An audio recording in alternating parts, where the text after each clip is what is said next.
उन्होंने माननीय एकनाथ शिंदे साहब को उपमुख्यमंत्री पद की शपथ लेने का जो लेटर था वो हमारे पास दिया है, वो हम राजभवन पे लेके जा रहे हैं। एकनाथ शिंदे साहेब महाराष्ट्र राज्याच्या उपमुख्यमंत्री पदाची शपथ घेणार आहेत।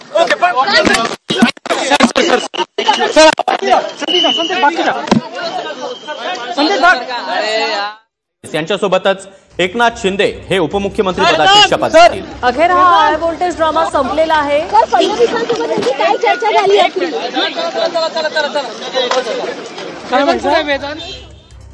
तर उदय सामंत आता राजभवनावर निघालेले आहेत। राजभवनावर राज्यपालांकडे एकनाथ शिंदे यांचं पत्र ते देतील आणि एकनाथ शिंदे आज देवेंद्र फडणवीस यांच्यासोबत उपमुख्यमंत्री पदाची शपथ घेणार आहेत। आणि हाच निरोप घेऊन ते सागर बंगल्यावर दाखल झाले होते।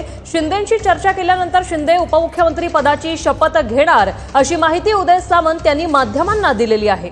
काही वेळापूर्वी सस्पेन्स कायम होता, मात्र हा सस्पेन्स आता संपलेला आहे। राजकीय ड्रामा आता संपलेला आहे। फडणवीसांनी शिंदेंसाठी दिलेलं पत्र राजभवनावर घेऊन जातोय अशी माहिती उदय सामंत यांनी दिली आहे। काल संध्याकाळपासून सगळ्यांचं लक्ष लागलेलं होतं की शिंदे काय निर्णय घेणार, काल संध्याकाळी निर्णय घेणार असं त्यांनी सांगितलं। मात्र हा पडदा जो आहे तो आता उठलेला आहे। अखेर शिंदे उपमुख्यमंत्री पदाची शपथ घेणारे 5:30 वाजता फडणवीसांसोबत ते उपमुख्यमंत्री पदाची शपथ घेणार आहेत।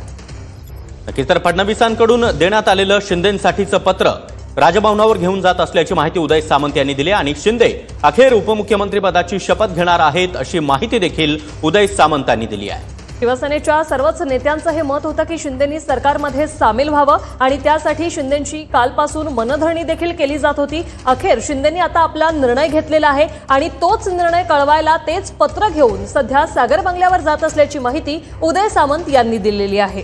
तर फडणवीसांकडून शिंदेंसाठी उपमुख्य